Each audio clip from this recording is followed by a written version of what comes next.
Assalamualaikum warahmatullahi wabarakatuh.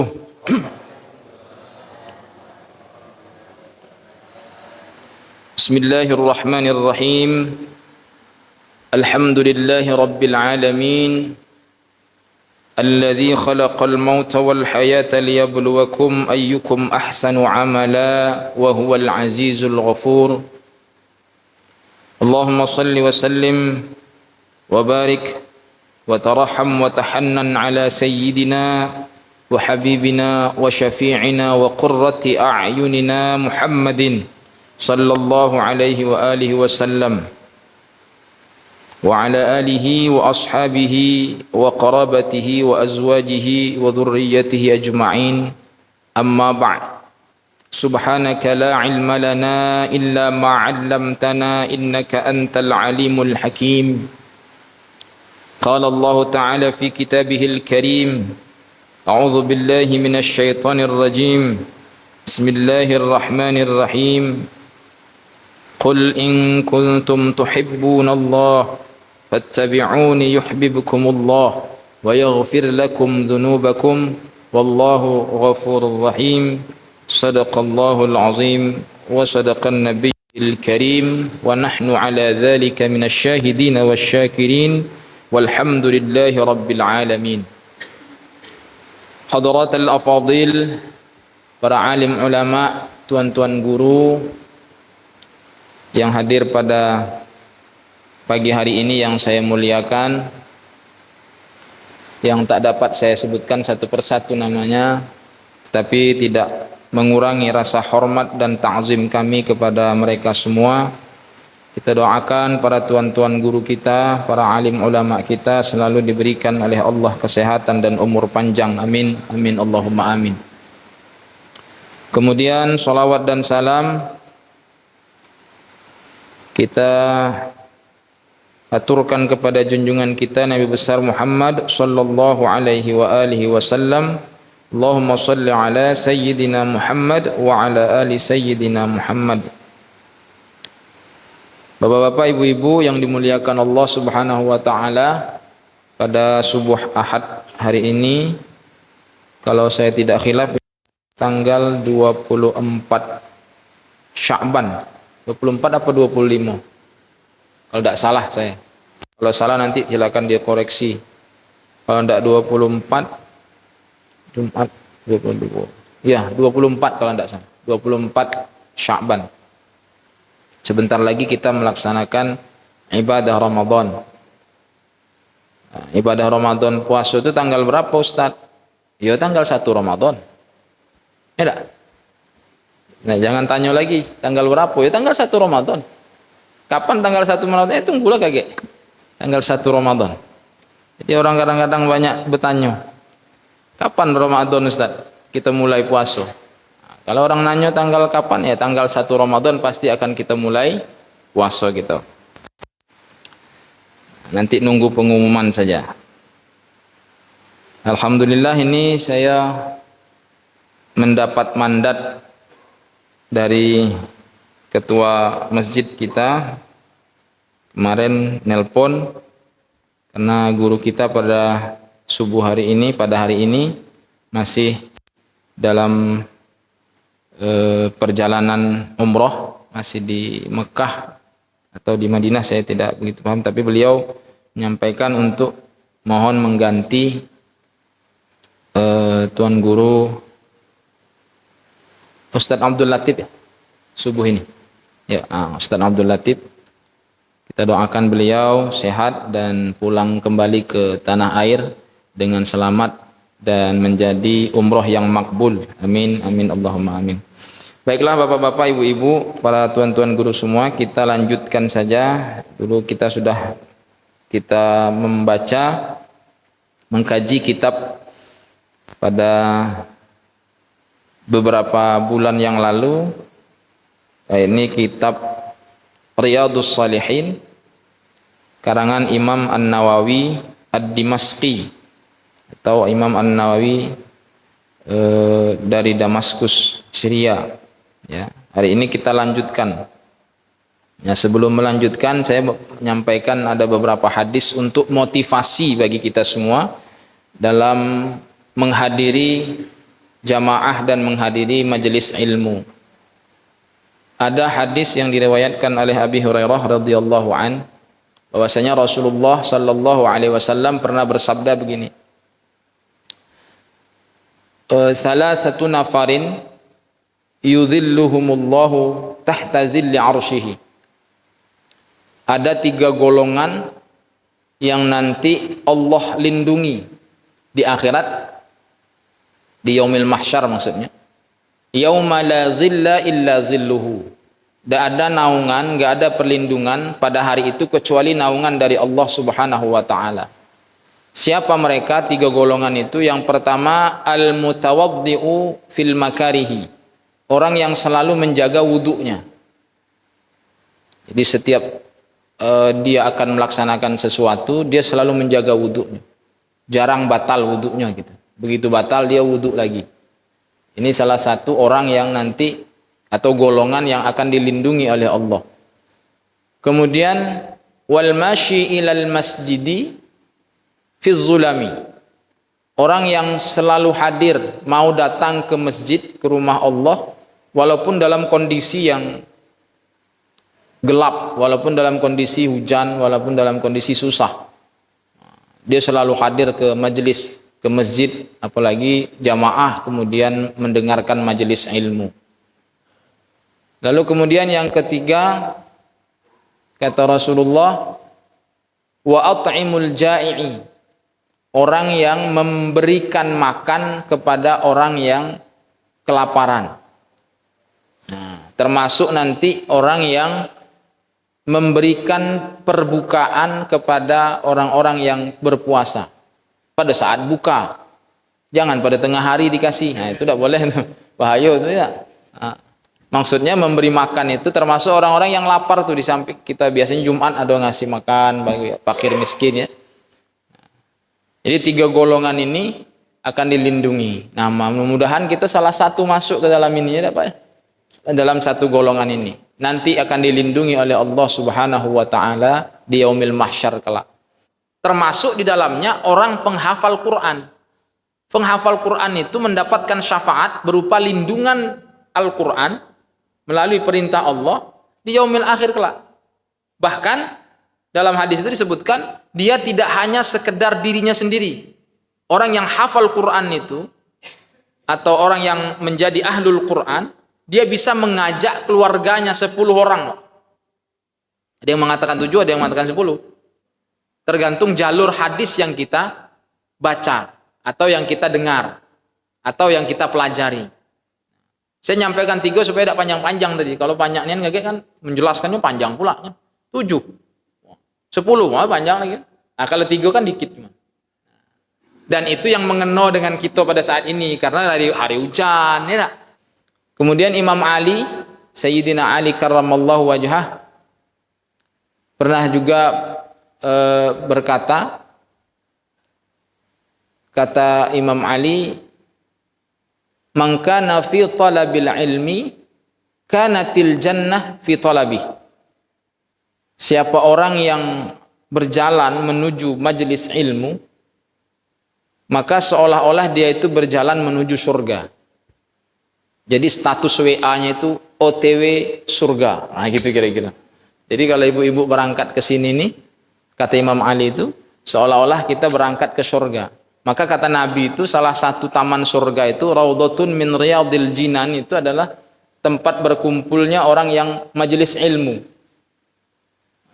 Duduk kita di sini ini itu melebihi pahala kita sholat sunnah, Pak. Duduk majelis ilmu ini, meskipun ngantuk-ngantuk, tidak jadi masalah. Yang penting duduk kita di sini dulu. Ya. Jadi mudah-mudahan kita semua akan mendapatkan apa-apa yang telah dijanjikan oleh Allah dan Rasulullah Sallallahu Alaihi Wasallam. Apalagi yang ngajar, itu lebih lagi dapat nanti. Iya Pak. Dan dalam hadis lain itu ada disebutkan bahwa orang yang mengajar, ya, guru yang ngajar itu dia seluruh makhluk bumi dan langit itu beristighfar untuk dia. Jadi memohonkan ampun kepada Allah bagi orang-orang yang mengajarkan ilmu itu. Di kitab Ta'lim Muta'alim itu ada disebutkan tuh hadisnya itu. Jadi ya makanya guru-guru kita itu selalu sehat, selalu tenang ya. Karena memang mereka diminta ampunkan oleh makhluk langit dan makhluk bumi. Nah, termasuk juga yang mendengarkan. Insya Allah sama. Bapak Ibu yang dimuliakan Allah Subhanahu wa taala, kita lanjutkan saja. Kemarin kita masih pada bab ikhlas dan menghadirkan niat di dalam semua perbuatan. Baik perbuatan yang perkataan maupun juga perbuatan fisik kita. Semuanya perlu ada niat. Beberapa bulan yang lalu, barangkali nanti kalau lupa buka lagi YouTube-nya, biar ditengok YouTube-nya. Nah, ada YouTube-nya itu dulu. YouTube yang saya ajarkan waktu beberapa bulan yang lalu. Kalau ada yang lupa, nah mungkin nanti bisa dibuka lagi YouTube-nya. Al-Ansor 17 ya, nah, promosinya. Al-Ansor 17. Saksikan setiap hari Sabtu dan Ahad ya. Baik, hari ini kita langsung masuk kepada hadis yang pertama. Nanti dalam bab ikhlas ini ada beberapa hadis ya. Ini hadis yang pertama. Saya yakin hadis ini kita semua sudah hafal karena hadis ini masyhur. Ya. Qala al-musannif rahimahullahu taala wa nafa'ana bihi wa bi 'ulumihi fid dharain amin. Wa an amiril mu'minin Abi Hafsin Umar bin al-Khattab bin Nufail bin Abdul Uzza ibni Riyah ibni Abdillah ibni Qurtin ibni Razah ibni Adiyy ibni Ka'ab ibni Lu'ay ibni Ghalib al-Quraisy al-Adawiyyi radhiyallahu anhu. Jadi hadis ini diriwayatkan oleh Sayyidina Umar. Hadis ini termasuk hadis ahad. Kenapa hadis ahad? Karena dalam ilmu hadis ada hadis yang diriwayatkan hanya satu jalur, Pak. Satu jalur itu namanya hanya dari Umar bin Khattab. Biasanya kan hadis itu ada beberapa hadis yang diriwayatkan, hadisnya sama, tapi yang meriwayatkannya banyak. Nah, kalau hadis ini hanya diriwayatkan oleh Umar bin Khattab, Sayyidina Umar, sahabat Rasulullah yang agak ini ya, dulunya musuh Islam dulu. Bahkan Nabi itu berdoa khusus nih untuk Umar bin Khattab. Allahumma a'izzal Islam bi Umarain. Ya Allah, tegakkanlah Islam ini dari dari dua Umar. Yang pertama Umar bin Khattab, yang kedua Umar bin Abdul Uzza. Itulah yang kita kenal dengan Abu Lahab. Jadi Abu Lahab itu pernah didoakan Nabi ya. Tapi yang diterima oleh Allah Umar bin Khattab. Dulu dia sangat ditakuti. Sampai pun dia masuk Islam, orang kafir pun takut dengan dia. Bahkan dia pengumuman bawa pedang. Pernah bawa pedang. Jadi bawa pedang keliling kampung itu ngomong, siapa yang berani mengganggu Rasulullah Muhammad, maka dia berhadapan dengan aku. Nah, sampailah dia masuk Islam, itu jangankan manusia, jin be takut dengan dia. Iya, jin takut sama Umar bin Khattab itu. Karena dia tuh selalu pemenang. Kalau ada di Mekah itu pasar Ukas namanya. Pasar Ukas itu pasar di mana ya kalau sekarang mungkin kayak apa yang di TV One sering tuh yang gulat-gulat itu. Apa namanya itu? Factor apa itu? Yang orang berkelahi gulat-gulat tuh, yang yang di TV One sering tuh ada tuh. Ya itulah pokoknya itu. Jadi di pasar itu seperti itu. Nah, Umar bin Khattab ini selalu menang, tidak pernah kalah. Jadi orang jin takut sama beliau nih. Apalagi manusia. Nah, kira-kira gitulah. Nah, ternyata Umar bin Khattab ini nyambung juga dengan Rasulullah nasabnya. Kalau di sini ini berarti dari, kalau kita baca tadi dia bin Ka'ab bin Adi bin Ka'ab bin Lu'ay bin Ghalib. Nabi Muhammad itu datuknya juga ada yang bernama Ka'ab. Muhammad bin Abdullah bin Abdul Muttalib bin Hashim bin Abdi Manaf bin Qusay bin Kilab bin Murrah bin Ka'ab bin Lu'ay bin Ghalib bin Fihir bin Malik bin Nadir bin Kinanah bin Khuzaimah bin Mudrikah bin Ilyas bin Mudar bin Nizar bin Ma'ad bin Adnan. Nah, maka ternyata masih ada nyambungnya. Nah, mungkin kita juga nyambung lah. Tapi lewat Abu Lahab mungkin. Ya kita tidak tahu juga kan Pak, masing-masing lah tak. Yang mudah-mudahan tidak ya. Jadi ini hadis diriwayatkan oleh Umar bin Khattab. Apa hadisnya? Sami'tu Rasulullah sallallahu alaihi wa alihi wasallam. Aku mendengar, berarti kalau mendengar ini dekat Pak. Ya. Makanya model hadis itu kalau kita belajar hadis itu macam-macam. Ada sami'tu, aku mendengarkan. Kalau dia mendengarkan berarti ya posisi itu tidak jauh lah dari Nabi. Ya. Karena dulu belum ada mic. Ya kan? Belum ada mic dari, ya kalau sekarang kan sudah ada, YouTube sudah ada. Mungkin orang yang ada di mana-mana bisa dengar kan. Nah, kalau dulu kan tidak ada itu. Jadi kalau ada hadis yang mengatakan sami'tu, maka secara lokus tempat itu sahabat itu dekat dengan Nabi. Karena dia mendengar. Kalau juga ada yang mengatakan sami'tu lalu beda hadisnya, maksudnya beda redaksi hadisnya, berarti mungkin dia agak jauh mendengarnya. Atau kayak kita nih lah, kalau ada saya menyampaikan sesuatu kan ini masing-masing lain, pendengarannya lain nih. Makanya nanti jalur hadis itu macam-macam, Pak. Kok hadis ini beda redaksinya dengan hadis yang ini? Hadis ini kok beda redaksinya? Nah, salah satunya itu karena memang mendengar, ya sama dengan kita lihat orang sholat, Pak. Sholat itu kan kadang-kadang macam-macam gayanya tuh. Gerakannya itu loh, gerakan sembahyang itu tak. Nah, ada yang mungkin takbirnya begini, ada yang mungkin begini, ada yang begini, ya. Ada yang bersedekap begini, ada yang menutup pusat begini, ya. Macam-macam itu. Karena mungkin orang itu melihatnya berbeda. Para sahabat, karena hadis tentang sholat itu banyak sekali. Ada yang orang nunjuknya sambil diputar-putar begini kan. Nah, itu tidak apa-apa jadi masalah. Karena memang Nabi berkata, Sallu kama ra'aitumuni usalli. Jadi sholatlah kalian sebagaimana kalian melihat aku sholat. Nah, kalau melihat Rasulullah sholat itu ya macam-macam. Orang mandang Nabi itu kan beda-beda. Nengok Rasulullah itu beda-beda. Ya. Ada yang mungkin ibu-ibu misalnya nengok Ustadz ini yang ditengoknya cuma rambutnya baik misalnya. Ya. Ustadznya rambutnya panjangnya. Nah, biasanya gitu ibu-ibu tuh, Pak. Ibu-ibu di sini enggak, di luar. Ibu di sini insya Allah sama lah di luar. Nah,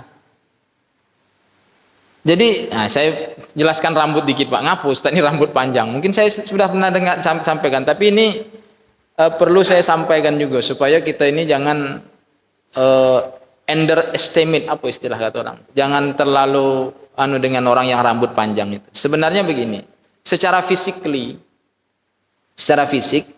Rasulullah Shallallahu Alaihi Wasallam itu rambutnya panjangnya sebahu.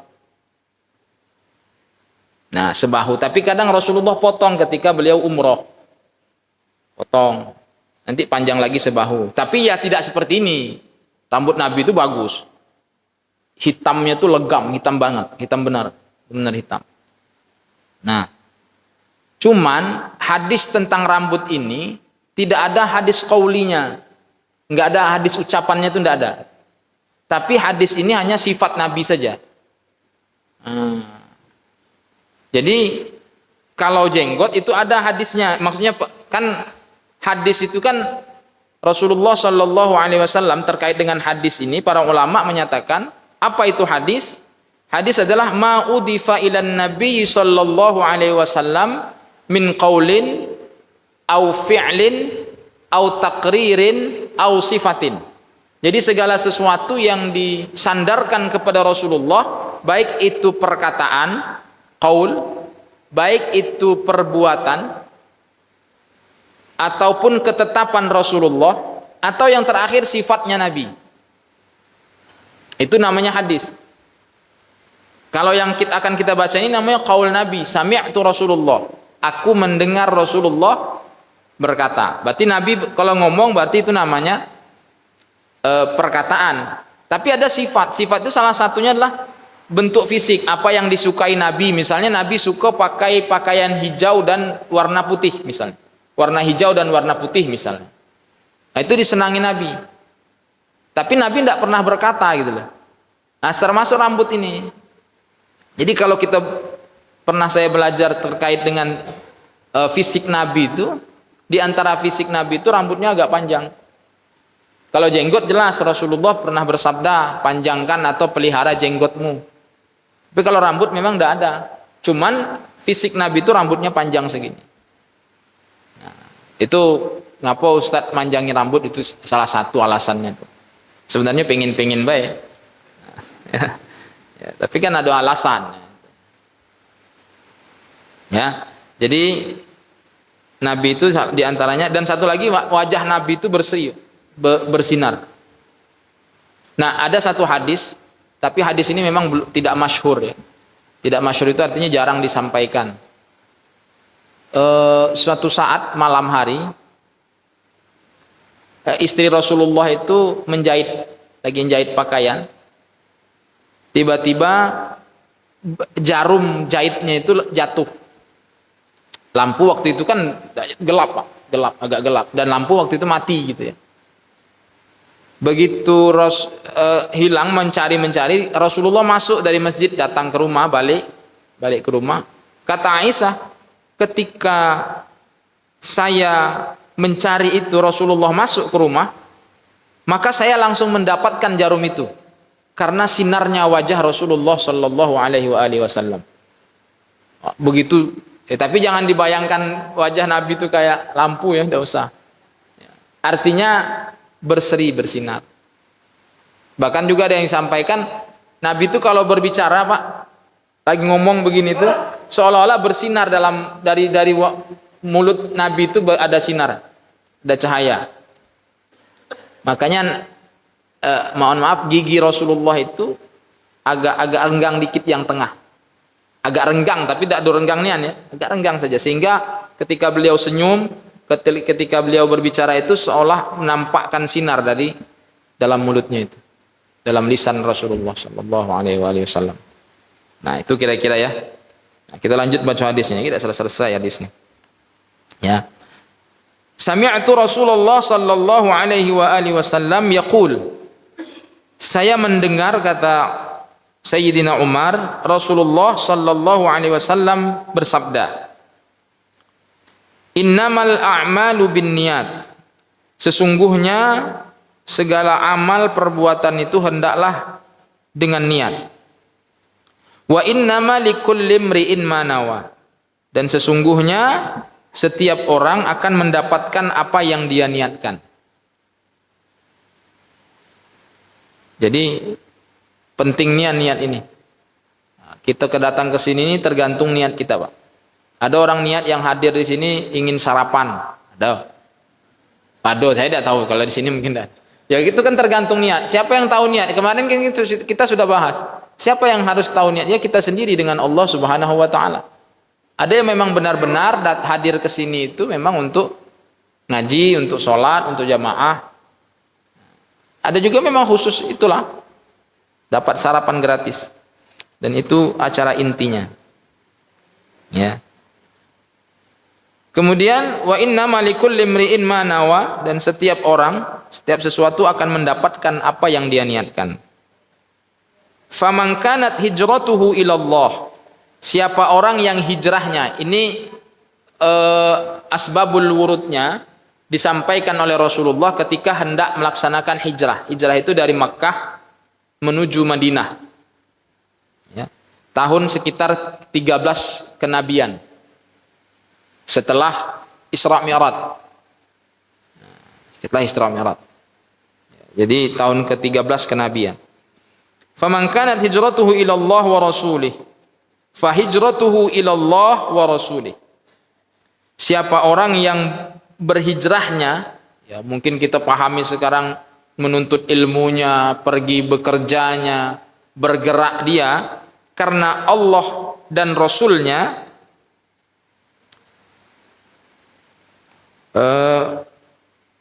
fa hijratuhu ila Allah wa rasulih. Maka hijrahnya itu, geraknya itu akan mendapatkan Allah dan Rasulnya juga. Ya.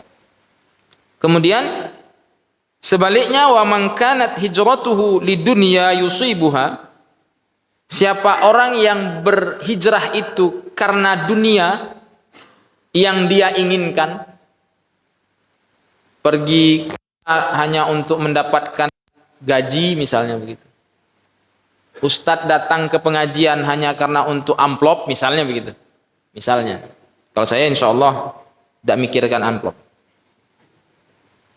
Biar panitia yang mikirkannya. Saya tidak usah mikirkan. Nah, faman kana hijratuhu dunya, siapa orang, ini penting ini nanti ya. Yang saya jelaskan bagaimana pentingnya kita mendahulukan Allah dan Rasul. Orang yang berhijrah karena, atau orang yang bergerak karena dunia yang dia inginkan, yusibuha, yang dia usahakan, awim ra'atin, atau perempuan yang kihuha, yang ingin dia nikahi. Ternyata Nabi itu menyinggung salah seorang yang di dalam rombongan berangkat hijrah itu ada seorang laki-laki yang menginginkan seorang perempuan, sehingga dia ikut-ikut gitu. Ya, cari perhatian lah kalau anak sekarang namanya. Caper lagi tidak. Nabi itu paham, Nabi ya. Nabi pasti tahu dia. Nah, jadi datang mengikut hijrah itu karena ada perempuan yang dia ingin nikahi, calonnya lah gitu. Caper dengan calon istri atau dengan calon mertua. Kita kan sering begitu juga, Pak. Iya, jangan macam-macam. Kita sembahyang nih kadang-kadang ada caper gara-gara calon mertua, Pak. Kalau ada calon mertuanya di belakang tuh, kalau sembahyang tuh mulai gayanya minta ampun, takbir benak 7 kali 4 kali selesai. Allah astagfirullah. Allah astagfirullah. Karena ada calon mertua di belakang tadi kan. Usollinya bisa besar tuh. Usolli astagfirullah. Usolli ya gitu kan. Karena ada sesuatu gitu. Maka kalau orang yang seperti ini kata Nabi, awi imra'atin yunkihuha fahijratuhu ila ma hajara ilai. Maka orang ini akan hanya mendapatkan apa-apa yang dia niatkan tadi. Dia tidak akan mendapatkan Allah dan Rasulnya. Nah, jadi ini penting sekali ya saya sampaikan, karena kita ini perlu direfresh, Pak. Tujuan hidup kita ini perlu direfresh. Begitu dunia ini sudah menjadi bagian tujuan hidup kita sekarang ini. Apalagi dengan teknologi yang saat seperti ini. Kita harus merefresh ulang lagi bagaimana dulu kita pernah berjanji kepada Allah Subhanahu wa taala ketika kita masih dalam alam arwah. Belum lahir itu kita sudah ada janji. Al-Qur'an sebutkan. Kata Allah, "Alastu birabbikum?" Jawab kita, qalu bala. Apakah kalian bersaksi bahwa aku ini Tuhanmu? Itu sebelum di dunia nih, Pak. Lalu kemudian kata kita, iya ya Allah, bala pasti, iya. Saya membenarkan bahwa engkau Tuhanku. Nah, ketika kita masuk ke dunia ini, masing-masing kita, masih tidak kita pertahankan apa yang kita sampaikan dulu kepada Allah Subhanahu wa taala. Pikirkanlah masing-masing. Karena sekarang ini banyak orang yang berbicara, lisannya mengatakan bahwa saya hamba Allah. Saya ini adalah makhluk Allah. Tapi kelakuannya coba. Kelakuannya ada yang menjadi budak dunia, budak jabatan, hamba harta. Ya kan? Orang gara-gara harta jungkir balik dia cari duit itu. Sampai lupa dengan Tuhannya. Banyak begitu. Nah, dulu kenapa beberapa hadis, bahkan mungkin hampir secara umum hadis itu Nabi selalu mengatakan Allah dan Rasulnya. Karena dulu kata-kata ini, kata-kata Allah dan Rasul ini sangat dahsyat sekali, Pak. Ada hadis lain, ya, ketika Rasulullah di Madinah kemudian sering memenangkan peperangan, Pak. Jadi satu saat menang perang. Nah, kalau dulu orang menang perang itu kan harta rampasan, itu kan adalah harta rampasan perang namanya. Dan itu boleh diambil kalau dulu. Hukumnya boleh. Perang terus nanti diambil harta itu. Nah, Nabi itu memberikan harta perang itu atau rampasan perang, onta dan lain-lain itu kepada orang-orang Quraisy Mekah. Padahal yang membantu pada saat itu kan orang-orang Ansor. Ansor itu yang tinggal di Madinah, Pak. Ini nih masjid kita nih Al-Ansor namanya. Al-Ansor itu kan artinya penolong. Jadi ternyata ada sebagian orang Ansor ini tidak terima.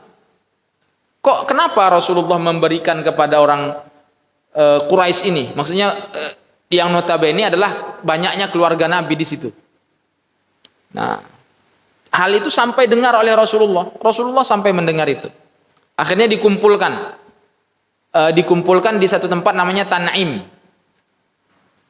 Tan'im itu sekitar 30 kilo dari Makkah itu. Kalau kita umroh, salah satu miqatnya itu di Tan'im itu, Pak. Nah, dikumpulkan di situ oleh Rasulullah. Kata Nabi, saya mendengar ada makalah atau perkataan dari kalian bahwa kalian ini ada yang protes ketika saya memberikan harta rampasan perang ini kepada kaum-kaum atau golongan muhajirin. Kata yang orang-orang Ansor ini tadi, iya sebagian. Kalau kami yang senior-senior enggak, tapi ada sebagian anak-anak muda. Biasalah anak-anak muda kan jiwanya panas-panas ya. Anak-anak muda yang begitu ya Rasulullah. Apa jawab Rasulullah ketika orang itu mengatakan itu? Ya ma'syaral ansar, wahai orang-orang Ansor. Ama tardawna ayyarji'a bisyati wal ba'ir wa tarji'una antum bi Rasulillah. Kata Rasulullah, orang-orang muhajirin itu mereka pulang hanya membawa harta rampasan itu, onta, uang dan lain-lain itu. Tapi kalian nanti pulangnya bersama saya, kata Nabi. Ke Madinahnya nanti sama saya. Kalian pilih harta itu apa pilih saya, kata Nabi. Akhirnya sepakat sambil menangis tuh para sahabat. Kami memilih Rasulullah sallallahu alaihi wasallam. Biarlah mereka ambil semua harta itu. Yang penting Rasulullah bersama kami balik ke Madinah. Begitu dahsyatnya kata-kata Rasulullah dan Allah pada saat itu, Pak. Jadi orang tidak mikirkan harta lagi. Itu kira-kira.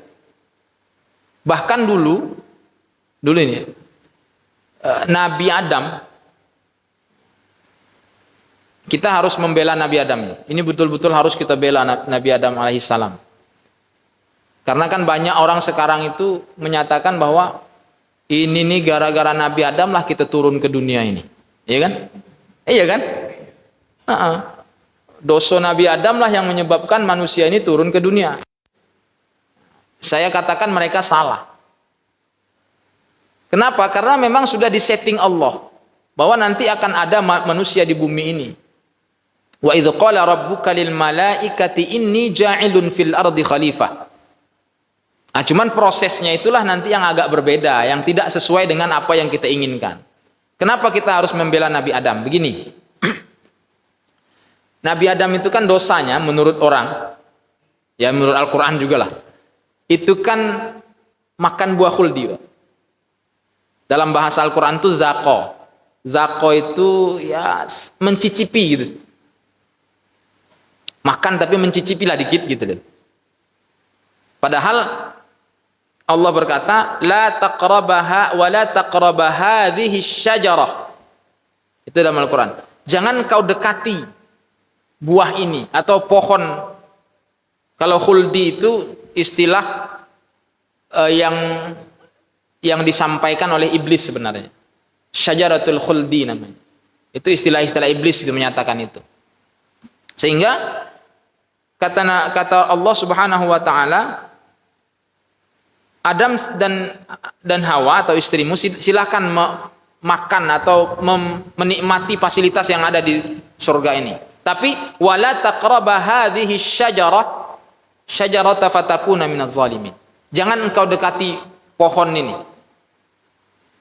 Tapi ternyata karena godaan iblis, lalu Nabi Adam itu mendekati dan mencicipi. Zaqo itu mencicipi daripada buah itu sendiri. Bagaimana cara iblis menggodanya? Awalnya Nabi Adam itu tidak mau, Pak. Sama sekali nggak mau. Karena kata Nabi Adam, ini sudah menjadi ucapan Allah atau perintah Allah, jangan sampai, tidak usah makan, dekat aja tidak boleh. Dekat aja tidak boleh. Apalagi makan. Tapi iblis itu bawa nama Allah. Nah ini yang menyebabkan Nabi Adam itu yakin bahwa kata-kata iblis, demi Allah, iblis itu pintar, Pak. Ya makhluk dulu, makhluk yang paling alim iblis. Jadi kata iblis, dari segala cara tidak bisa digoda Nabi Adam tadi, dia menyebut nama Allah. Kata iblis, demi Allah, kalau dulu memang Allah itu sudah melarang, tapi sekarang Allah sudah membolehkan, silakan makan. Maka Nabi itu Nabi Adam itu nyicipi.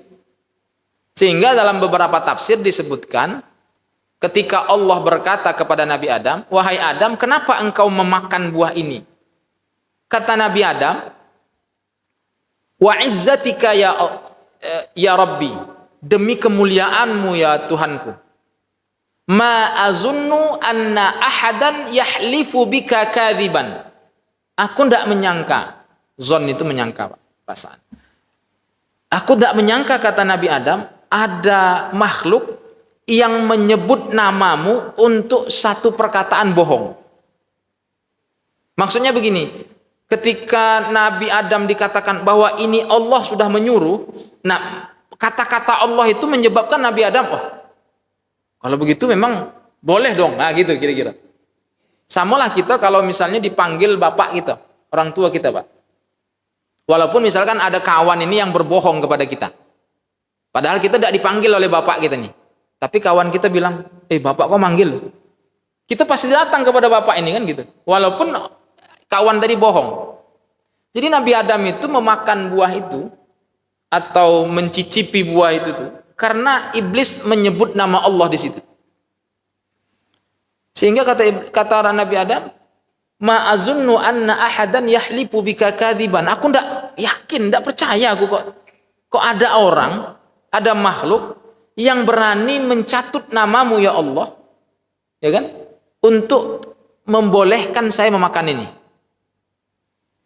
Sehingga Nabi Adam itu mencicipi. Nah karena itulah maka Nabi Adam ketika diturunkan oleh Allah ke muka bumi ini, dia kan disangoni. Kalau bahasa orang Jawa sangoni, Pak. Nabi Adam itu kan disangoni. Maka ada makalah mengatakan, waj'al sayyiati man ahbabta. Kalau mau berbuat dosa itu, buatlah dosa yang disenangi oleh Allah. Apa contohnya? Itu Nabi Adam tadi. Dia tidak tahu. Dikiranya Allah yang menyuruh, karena iblis tadi menyebut apa? Menyebut Allah dalam rayuannya itu. Ya kan? Sehingga Nabi Adam itu dalam Al-Quran ketika diturunkan oleh Allah, kata Allah kira-kira bahasa kitanya gini, Adam, kau telah bersalah. Tapi karena salahmu itu engkau membela namaku, kata Allah, kira-kira gitu, maka engkau kusangoni. Fatalaqqa Adamu min rabbih kalimatin fataba alaihi. Jadi Allah sangoni Nabi Adam dengan satu kalimat. Apa kalimat itu? Itulah kalimat taubatnya Nabi Adam. Jadi itu Allah yang ngajarkan. Istilahnya diusir, kita ngusir anak kita, tapi kita sangoni, Pak. Gitu loh. Dan ini duit untuk kau, pergilah. Nah, kira-kira gitu. Nabi Adam itu sama. Ya, kau sudah kuusir ke dunia, tapi nanti kau baca ini. Gitu. Itu yang kita sering ucapkan doa Nabi Adam apa? Rabbana zalamna anfusana wa illam taghfir lana wa tarhamna lanakunanna minal khasirin. Jadi doa ini Allah juga yang ngajarkan gitu loh. Maka begitu dahsyatnya kata-kata Allah dan Rasulullah. Makanya kita ini perlu merefresh lagi, Pak. Tujuan kita di dunia ini apa sebenarnya? Kan tidak jauh-jauh. Kita akan kembali lagi ke sana, Pak. Kembali kepada Allah. Maka prosesnya itu kan kita ini kan dulu kan di alam arwah. Lalu masuk alam rahim. Masuk alam dunia. Nah, setelah alam dunia ini, ada yang masuk ke alam barzakh, tapi ada yang tidak merasakan alam barzakh. Siapa? Orang yang nanti wafatnya, meninggalnya pas kiamat. Tidak ada pakai alam barzakh lagi. Nah, kalau bapak ibu mau, tunggulah kiamat dulu. Ya, tidak kenal alam barzakh, Pak. Ya kan? Nah, itu prosesnya. Nah, di alam arwah tadi kan kita sudah, ini kaitannya nih, kita kan sudah berjanji tuh kepada Allah tuh, bahwa Allah Tuhan kita. Tapi kok kenapa setelah kita masuk ke dunia ini, kita lupa tuh janji kita tuh. Padahal nanti kita akan kembali lagi ke situ gitu loh. Apa yang akan kita bawa? Dulu janjimu apa, kata Allah. Nah, sampai kita di akhirat nanti, kaget kan kita nyala gitu. Kenapa begitu? Nah, makanya supaya kembali kita refresh lagi apa yang sudah kita pernah janjikan kepada Allah ini, maka setiap pergerakan, setiap tindak tanduk yang kita lakukan, kembalikan kepada Allah. Kembalikan kepada Allah dan Rasulnya. Maka orang yang seperti itu, dia akan mendapatkan Allah dan Rasulnya. Ini makna hadis nih. Ya. Setiap tindak tanduk, apapun itu. Maka kalau secara fikih, kalau fikih ini ya, fikih syariat itu mengatakan kalau kita mau melakukan sesuatu harus pakai niat, harus pakai doa. Itu tujuannya apa? Tujuannya sama, untuk supaya kita merefresh tujuan hidup kita nih. Tujuan kita nanti di mana? Makanya ada hadis juga, ada yang mengatakan qaul sahabat bahwa orang di dunia ini sebenarnya tidur. Kita ini seperti orang tidur. Nanti kalau sudah sampai di akhirat baru kita bangun. Bangun apa? Baru kita tahu ternyata di dunia selama ini kita tidak melakukan apa-apa. Tidak menjadikan kita itu kembali kepada Allah Subhanahu wa taala. Nanti baru kita nyesal. Banyak sekali ayat-ayat yang menyatakan bahwa ada penyesalan nanti di akhirat itu. Cuman apa boleh buat? Tinggal penyesalan, Pak. Di akhirat kan tinggal nyesal aja kita. Hanya pertanggungjawaban. Apa kata Al-Quran surah As-Sajdah, mungkin Bapak Ibu sudah hafal ayatnya. Kalau saya tidak khilaf ayat 12. Walau tara idzil mujrimuna nakisu ru'usihim 'inda rabbihim rabbana absarna wa sami'na farji'na. Ya kan gitu. Na'mal salihan inna muqinun. Apa kata kita waktu orang-orang yang disiksa nanti di akhirat itu? Kalau kalian melihat, kata Allah, kalau seandainya kalian melihat orang-orang yang disiksa, ya, maka mereka itu akan tertunduk malu di hadapan Allah, takut kepada Allah. Kenapa? Karena orang-orang yang di situ tuh melihat, Rabbana absarna, ya Allah kami telah melihat orang-orang yang engkau siksa ini ya Allah. Wa sami'na, dan kami telah mendengar ya Allah orang-orang yang engkau jeritan, orang-orang yang engkau siksa ini. Absarna wa sami'na farji'na, maka kembalikan lagi kami ke dunia ya Allah. Na'mal salihan. Kami pasti akan berbuat soleh, berbuat baik. Kami akan merefresh lagi keinginan-keinginan kami dulu. Itu kata Allah, kata kita dalam Al-Quran disebutkan oleh Allah Subhanahu wa Ta'ala. Tapi apa? Orang sudah ada habisnya lagi. Ya kan? Fazuku, kata Allah, ini jawaban Allah. Fazuku bima nasitum liqa'a yaumikum hadha.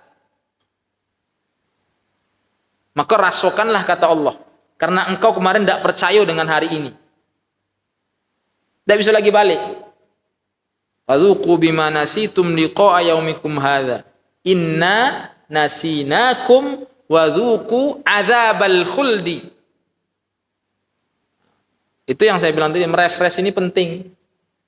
Merefresh niat kita. Tidak hanya sekedar kita yang berumur ini, Pak. Anak-anak muda itu. Saya kadang-kadang nih nengok pengajian-pengajian begini di mana-mana nih, Pak. Umur 50 tahun.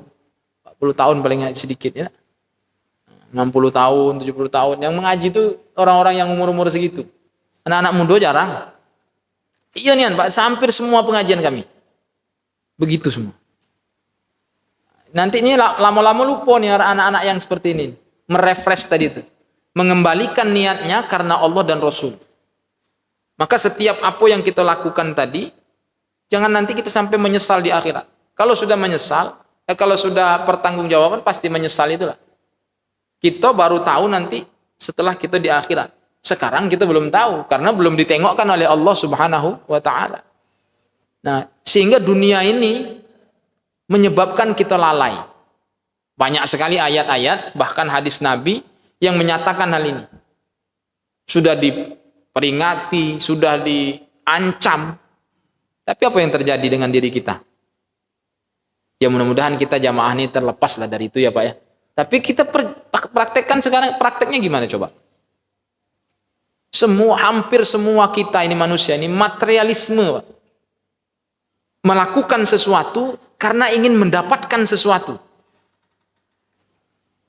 Seharusnya apa yang kita dapatkan dari usaha kita itu bukan itu tujuannya, tetapi kita ambil tujuannya kepada Allah dulu.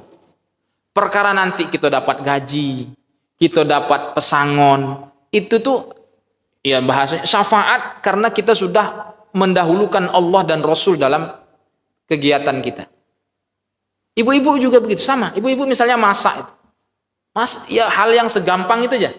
Kalau ibu-ibu masak itu niat ibu karena Allah untuk memberikan makan yang nikmat kepada keluarga, saya yakin itu rasanya nikmat, Bu. Meskipun ibu makan ikan asin, goreng ikan asin tok. Dulunya itu ke Allahnya dulu. Jadi Allah baru nanti yang lain itu mengikut gitu loh. Kalau kita kan enggak melakukan sesuatu, pasti aku nanti dapat ini. Kalau aku lakukan ini tambah lembur nanti dapat gajinya segini. Kalau dosen misalnya dapat remon, dapat tukin, dapat misalnya begitu ya. Sehingga dia bekerja itu sangat kuat lagi karena tujuannya tadi dunia. Bukan ya kita pasti akan mendapatkan itu. Tujuan apa yang kita lakukan, yang kita niatkan maka kita dapatkan kata Nabi. Kalau engkau bertujuan untuk duniamu, maka pasti engkau akan dapatkan dunia. Kalau engkau bertujuan karena Allah dan Rasulnya, itu yang engkau dapatkan. Tapi Ustadz, kami sholat terus, rajin. Tapi rezeki tidak sampai-sampai ya. Bagaimana? Sementara tetangga kami sembahyang beda pernah. Jangankan sembahyang Jumat kadang masih bolong-bolong. Tapi duitnya banyak. Mobilnya 3. Pakai mobil 3 tuh yang mikirkan ibu-ibu tuh biasanya. Cemano lah dia tuh mobilnya 3. Berapa lah dia bayar pajak? Ya, pajak mobil orang kita yang mikir gila lah kayak gitu. Ya kan? Ya biarlah sholat kita, Bu, Pak, mohon maaf. Ibadah yang kita lakukan itu bukan menyebabkan kita kaya, enggak. Secara materi ya, enggak ada itu, enggak ada hubungannya sembahyang kita dengan duit yang kita punya. Duit dan lain-lain itu masalah rizki. Sholat, ibadah itu sudah menjadi fitrah manusia itu gitu loh. Fitrah kita itu sudah, sholat itu fitrah kita. Jadi kalau ada orang yang tidak mau sholat, tidak mau ibadah, berarti dia tidak tahu fitrahnya. Tidak ngerti lagi dengan fitrahnya. Dia nggak merefresh apa fitrah dia sebenarnya.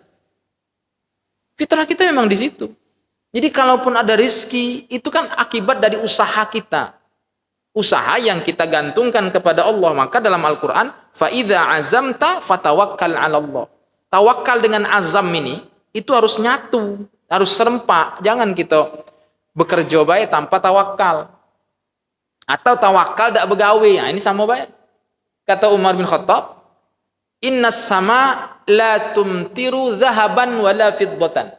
Jadi ada kondisi, ada seseorang, dia habis subuh sampai jam 10, jam 11 itu dia di masjid berdoa, sembahyang duha doa supaya Allah dapat memberikan dia rezeki.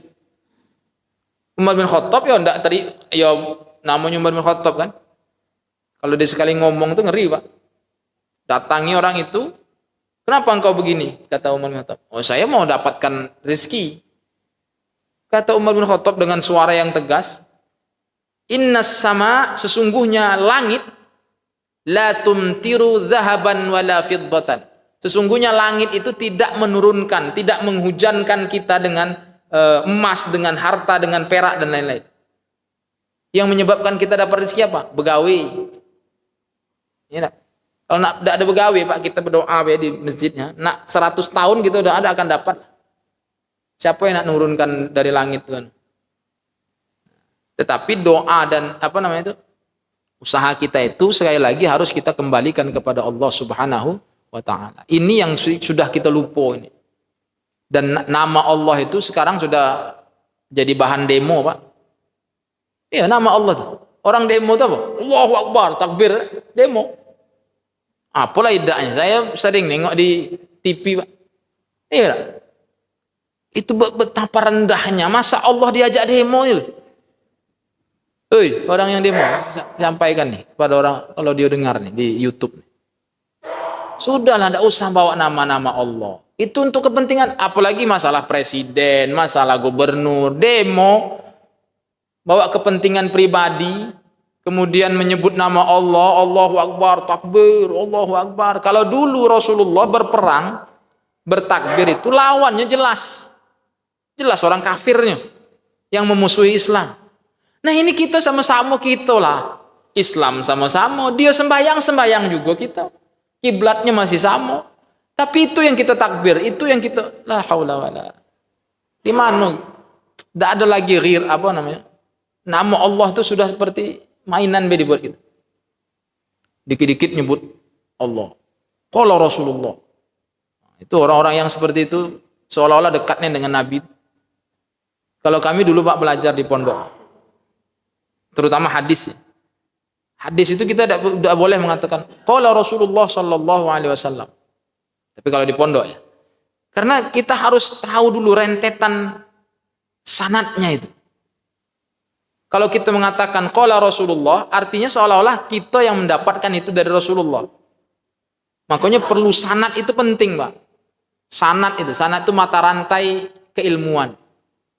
Misalnya dari Umar bin Khattab, dari si A, dari si B sampai nanti ke Rasulullah sallallahu alaihi wasallam. Itu mata rantai sanad. Nah, disitulah kita harus memahami bagaimana kita kembali kepada Rasulullah itu bagaimana maknanya. Maknanya kita tidak bisa memahami hadis atau Al-Quran itu karena tanpa ada ulama, tanpa ada sanadnya. Karena kalau kita bilang harus kita kembali kepada Al-Quran dan hadis tanpa pemahaman ulama, ya tidak akan bisa, Pak. Kenapa? Karena kita tidak berjumpa dengan Nabi. Kita tidak tahu Nabi. Siapa yang memahami Nabi? Yaitu sanad tadi. Nabi dilihat oleh sahabat, sahabat dilihat oleh tabi'in, tabi'in dilihat oleh tabi'in, terus nyambung. Kita ini sudah generasi keberapa? 14 abad yang lalu. Kita ini sudah generasi para ulama. Maka pentingnya kalau ada orang yang mengatakan kembali kepada Al-Quran dan hadis, betul, tapi melalui pemahaman para alim ulama. Dan agama tidak boleh menurut saya, Pak. Termasuk Ustadz. Menurut saya, Yo, mana bisa agama nih, Jo. Kira-kira gitu. Enak nih kau ngomong. No, menurut saya, mau.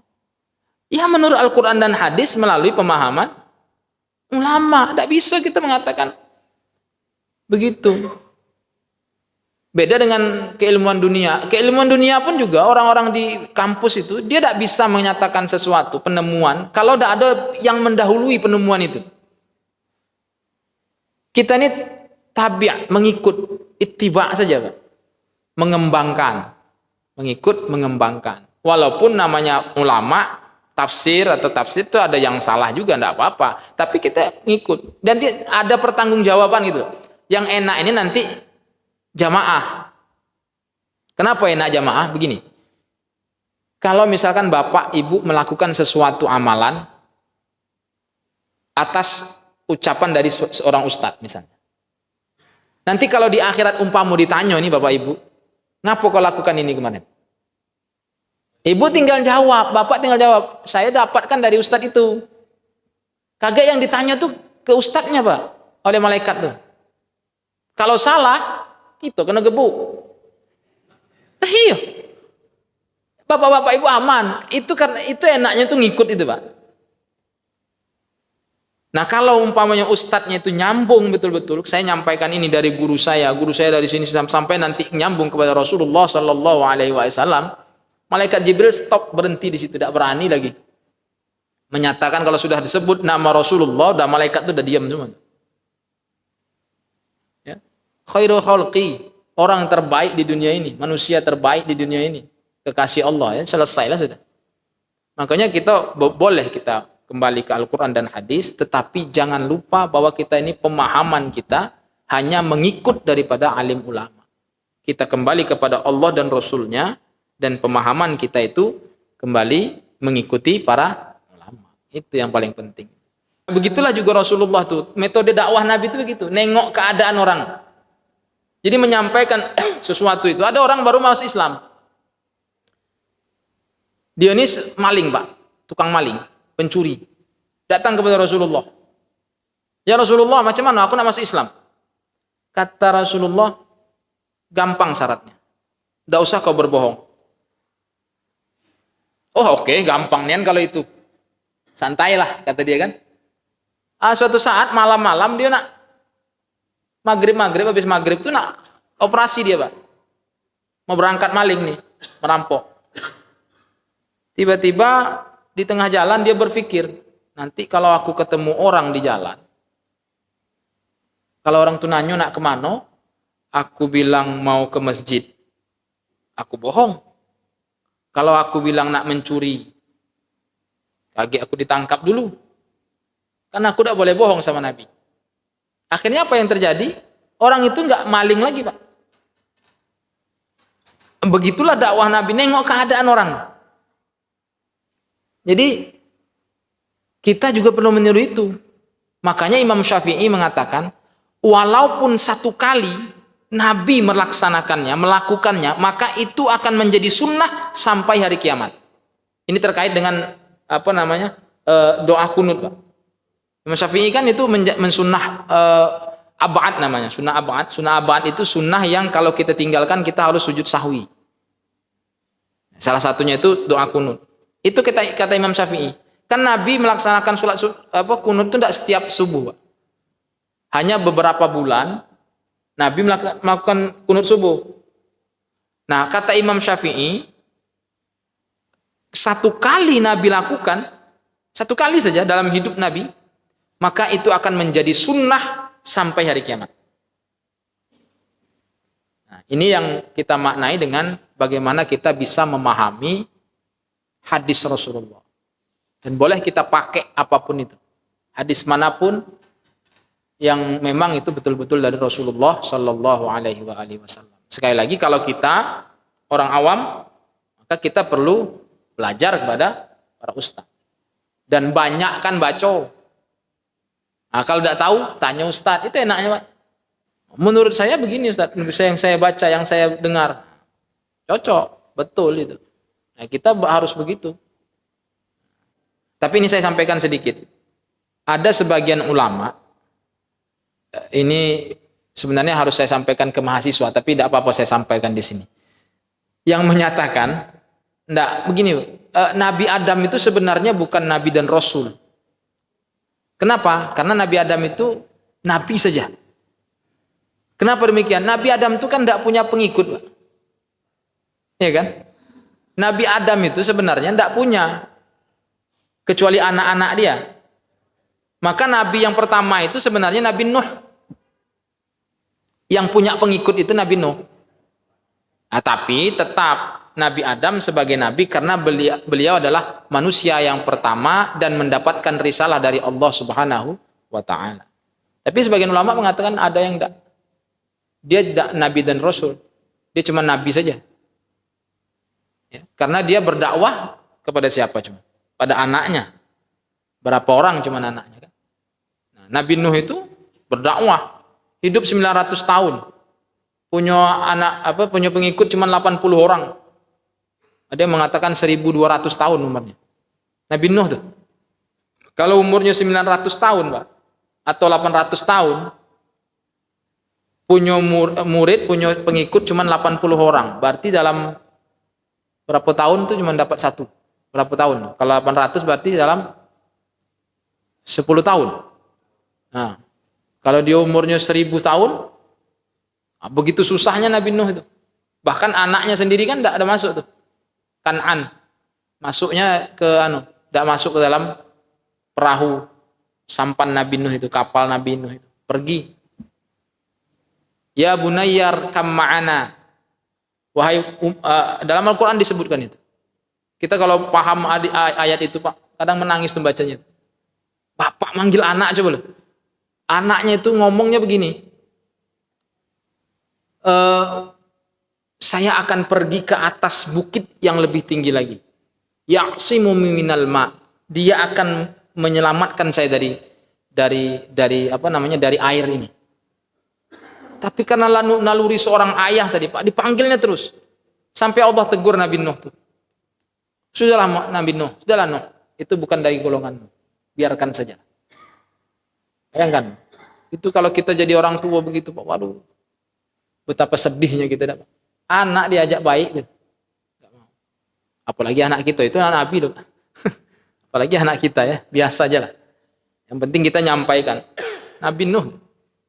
Nah, maka kita harus mengikuti para nabi yang terdahulu, membela para nabi terdahulu. Puncaknya kita mengikuti apa yang disampaikan oleh Rasulullah Muhammad sallallahu alaihi wasallam.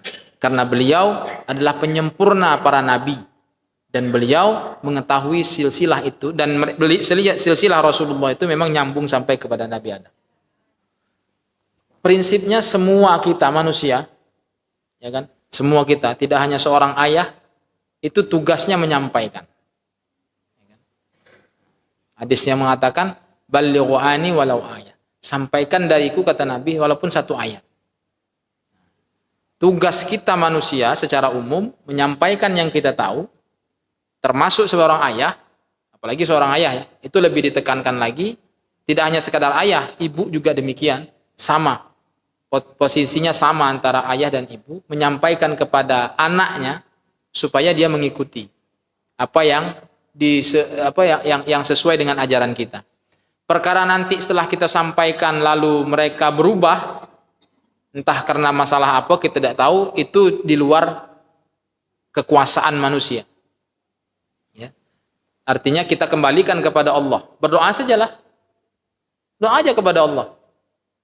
Mudah-mudahan dia balik lagi ke tempat yang memang sudah kita sampaikan. Apa yang menjadi digariskan oleh Allah Subhanahu wa Ta'ala. Maka itu saya mohon kepada kita sebagai orang tua, termasuk saya juga sebagai orang tua, kalau malam berdoa itu, jangan doakan anak itu hanya sekedar dapat rezeki yang banyak. Ya Allah, jadikan anakku penerus sujudku kepadamu. Itu salah satu yang kita doakan. Anak-anak kita itu, Pak, walaupun dia sudah besar lah, punya anak lah, punya cucu mungkin, tetap kita doakan. Terutama ibu. Doakan anak terus. Jangan hanya sekedar banyakkan rezekinya ya Allah, tapi sampaikan kepada Allah di dalam sujud kita, Ya Allah, jadikan anakku sebagai penerus daripada sujudku kepadamu.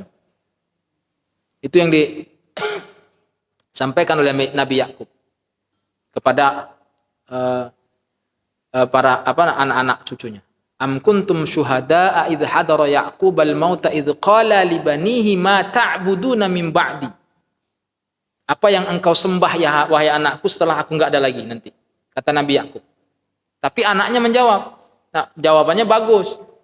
Qalu na'budu ilahaka wa ilaha abaika.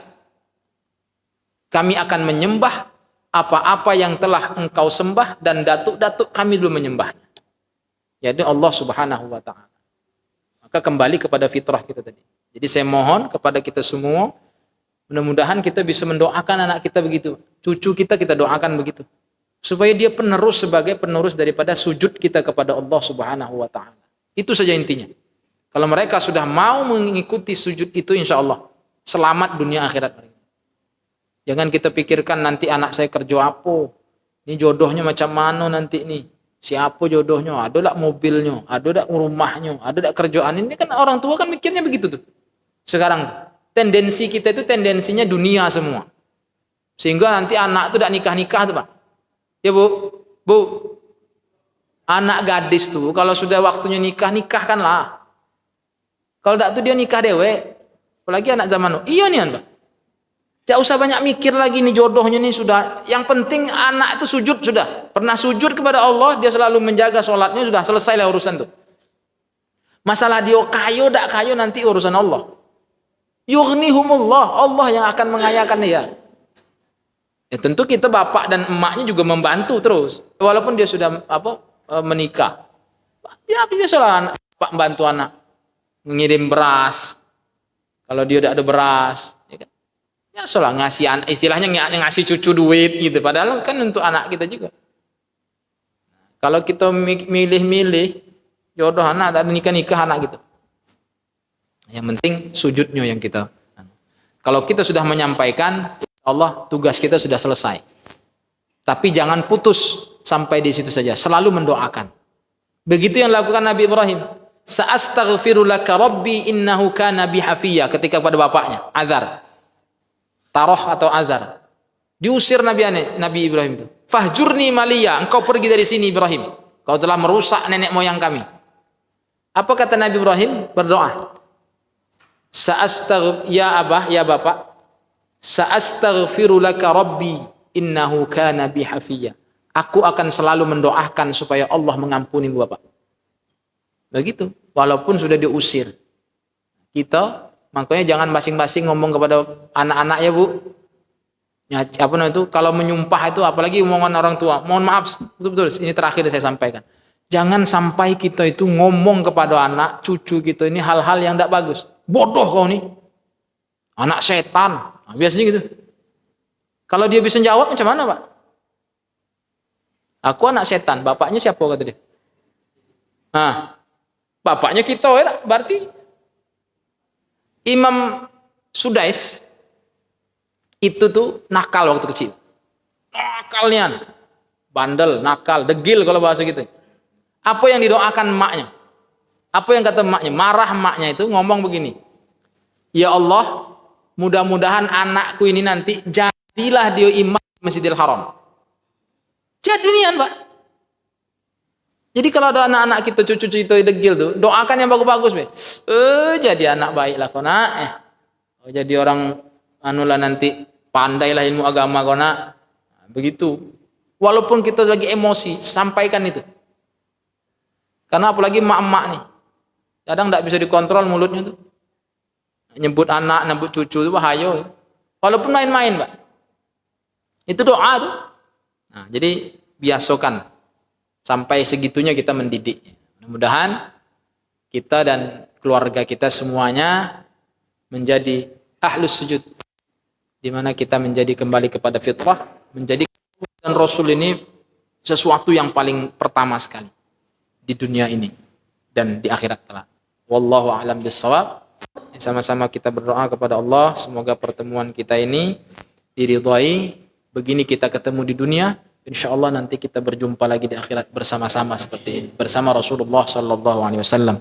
Ridaillahi wa li syafaati Rasulillah wa ala hadhihi niyyah wa li kulli niyatin salihah. Al-Fatihah. أعوذ بالله من الشيطان الرجيم بسم الله الرحمن الرحيم الحمد لله رب العالمين الرحمن الرحيم مالك يوم الدين إياك نعبد وإياك نستعين اهدنا الصراط المستقيم صراط الذين أنعمت عليهم غير المغضوب عليهم ولا الضالين آمين أعوذ بالله من الشيطان الرجيم بسم الله الرحمن الرحيم الحمد لله رب العالمين حمدا يوافي نعمه ويكافئ مزيده يا ربنا لك الحمد ولك الشكر كما ينبغي لجلال وجهك الكريم وعظيم سلطانك اللهم صل وسلم وبارك على سيدنا محمد الفاتح لما أغلق والخاتم لما سبق ناصر الحق بالحق والهادي إلى صراطك المستقيم وعلى آله وأصحابه حق قدره ومقداره العظيم ربنا ظلمنا أنفسنا وإن لم تغفر لنا وترحمنا لنكونن من الخاسرين اللهم اغفر لنا ذنوبنا ولوالدينا وارحمهم كما ربونا صغارا ولجميع المسلمين والمسلمات والمؤمنين والمؤمنات الأحياء منهم والأموات إنك سميع قريب مجيب الدعوات ويا قاضي الحاجات اللهم اجعلنا وأولادنا وتلاميذنا من أهل القرآن ومن أهل الخير ومن أهل العبادة اللهم اجعل جمعنا هذا جمعا مرحوما وتفرقنا من بعده تفرقا معصوما ربنا آتنا في الدنيا حسنة وفي الآخرة حسنة وقنا عذاب النار وأدخلنا الجنة مع الأبرار يا عزيز يا غفار يا رب العالمين وصلى الله على سيدنا محمد وعلى آله وصحبه وبارك وسلم سبحان ربك رب العزة عما يصفون وسلام على المرسلين والحمد لله رب العالمين والعفو منكم والسلام عليكم ورحمة الله وبركاته